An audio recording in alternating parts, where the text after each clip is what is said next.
18h sur TV Vendée, bonsoir et bienvenue dans votre journal du lundi 3 juin. Au sommaire de cette édition, nous parlerons du trophée Éco-Défi qui récompense chaque année les entreprises qui ont des démarches vertueuses pour l'environnement.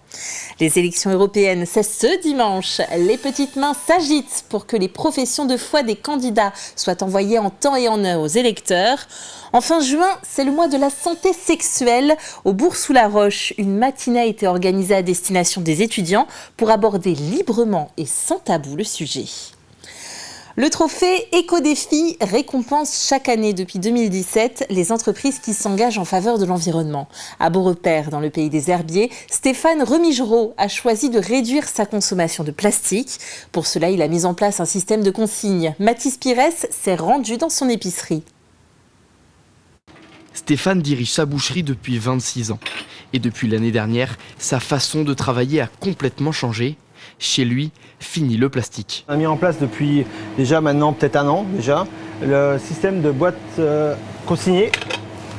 Voilà, qu'on a fait avec 3 € la consigne.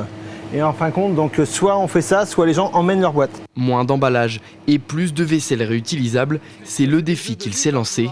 Et maintenant, c'est aux clients de prendre l'habitude. C'est pas encore automatique. On avance, mais il faut que ça vienne dans la tête des gens. On ne pourra rien faire pour ça, quoi.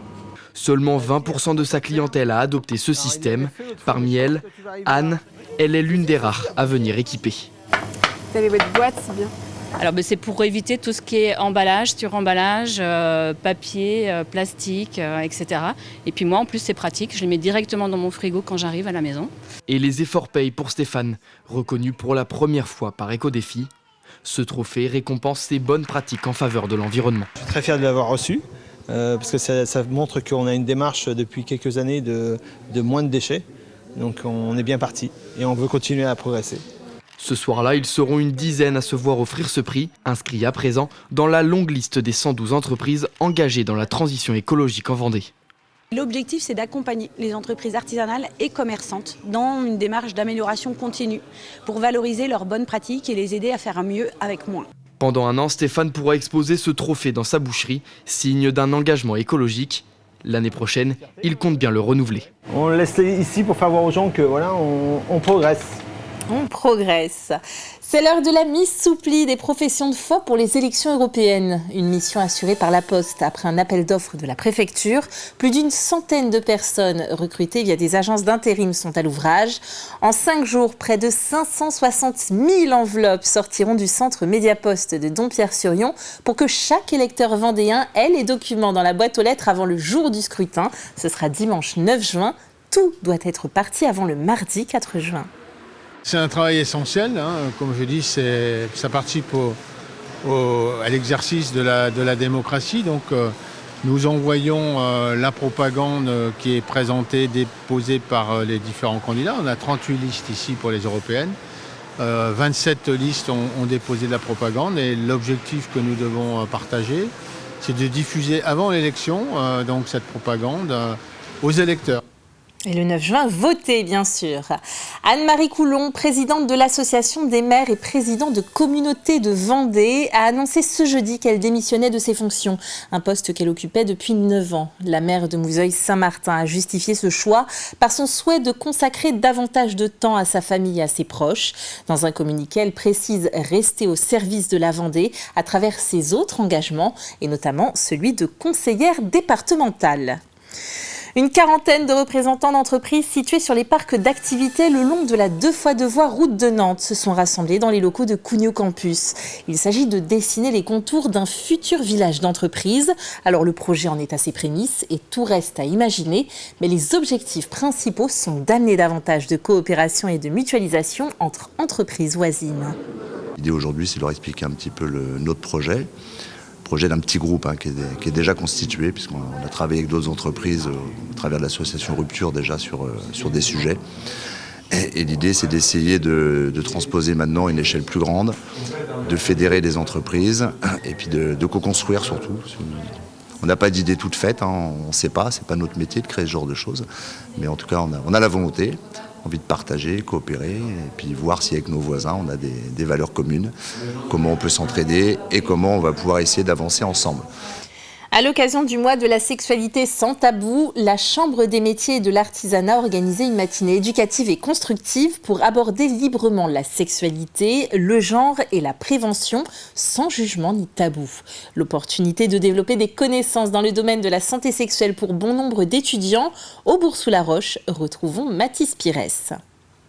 On est en plein mois de la santé sexuelle sans tabou et pendant toute une journée, près de 400 jeunes ont abordé les thèmes de la sexualité, du genre et de la prévention sans jugement et sans tabou. Madame Laurent, vous êtes médecin sexologue. Alors, quelles sont les questions principales des jeunes ? Alors, les questions principales des jeunes concernent la santé sexuelle, la sexualité dans sa globalité, et notamment les normes, le respect, le consentement, tout ce qui a trait aussi au genre, à l'orientation sexuelle, aux premières relations, au dépistage, aux règles, à la contraception. Enfin, c'est vraiment des thèmes variés et ce mois-ci, c'est vraiment sans tabou. Et ils sont principalement touchés, cette tranche d'âge est principalement touchée par ce sujet-là. En fait, c'est notre public cible, c'est notre public de jeunes, parce que c'est au moment où les premiers émois arrivent, et donc c'est vrai qu'ils ont des questions, qu'ils ont besoin qu'on les rassure, ou qu'on les informe, ou qu'on leur donne des pistes, voilà, parce que c'est vraiment sans tabou, et en fait dans les familles, il n'y a pas toujours de réponse, on ne parle pas forcément de ça avec certains amis ou avec d'autres, donc voilà, donc ça permet aux professionnels de leur donner principalement des informations, de la sensibilisation à tous ces sujets.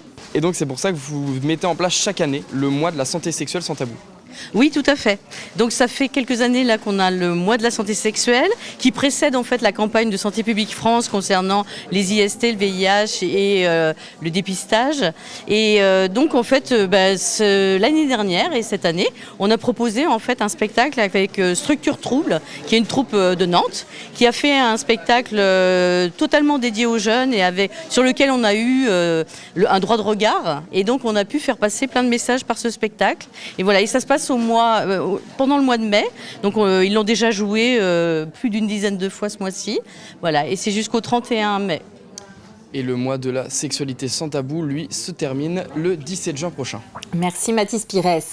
En football, à l'occasion de la finale de la Coupe des Pays de la Loire, Pouzauges rencontrait l'équipe de du Mans samedi soir au Parc des Sports de Thouéré-sur-Loire.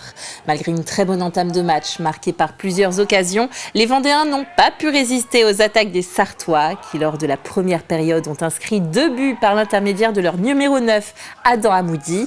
Virgile Gomis parviendra malgré tout à inscrire un but dans les toutes dernières minutes du match, mais ce sont donc les Manceaux qui remportent le trophée 2-1. Réaction de Valentin Charbonnier, l'entraîneur du club vendéen.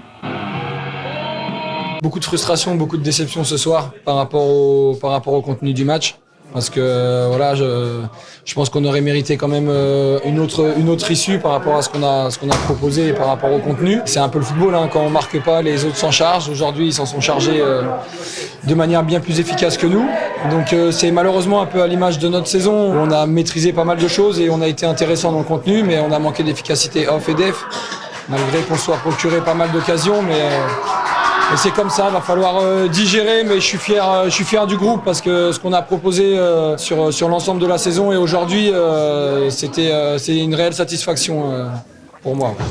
Et passons à l'athlétisme. Samedi, au Parc des Sports de la Rue de Lierre, au Sables-d'Olonne, le SEC Athlétisme organisait son meeting régional. Plus de 500 athlètes concouraient toute la journée dans de nombreuses disciplines. Plusieurs records sont tombés chez nos Vendéens, parmi lesquels Thomas Picard de l'athlé Bocage Vendée qui remporte le 800 mètres en 1 minute 48 secondes et 20 centièmes. Ou encore la performance de Guillemette Vincent pour West Vendée Athlétisme qui termine première sur le 2000 mètres steeple en 7 minutes et 10 secondes. C'était dur, c'était mon premier, j'étais un peu dans la retenue par rapport aux barrières, savoir si j'allais encore avoir la force pour finir. Mais au final, ça s'est bien passé. Franchir un obstacle, ça prend beaucoup d'énergie. Et je me suis dit, est-ce que j'aurai encore la force à la fin de courir et de passer la barrière ? Je me suis pas trop rendu compte que c'était le dernier tour. Et aux 200 derniers mètres, je me suis dit, bon, allez, il t'en reste sous la pédale, t'y vas. Et j'y suis allée. J'en avais fait 2-3 fois en entraînement. On n'a pas beaucoup l'occasion de mettre de l'eau dans la rivière, mais c'est agréable, j'aime bien cette discipline. Félicitations à elle. Allez, on jette un œil au classement actuel de la New York Vendée-les Sables. La course a pris un tournant inattendu avec une situation météo pour le moins inhabituelle en cette saison sur l'Atlantique Nord, avec des dépressions qui restent coincées dans la partie ouest de l'océan et qui ne circulent donc pas.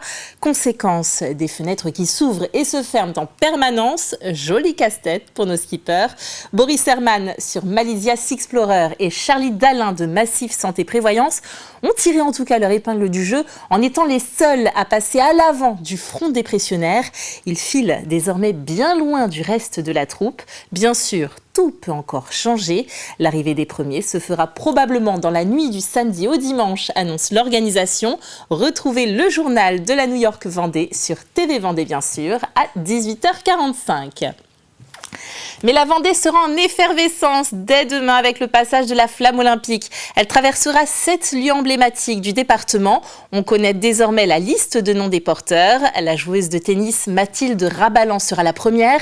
Elle s'élancera sur le passage du Gois à 8h03 précise. Elle transmettra ensuite le flambeau à Emma Luino, championne de VTT trial. En fin de journée, le fameux chaudron sera allumé au Sable d'Olonne par Armelle Lecléache à 19h16. C'est Isabelle Autissier qui lui passera le relais.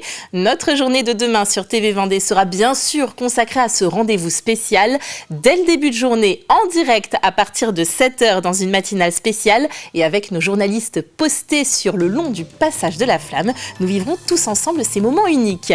Belle soirée sur TV Vendée et à très bientôt.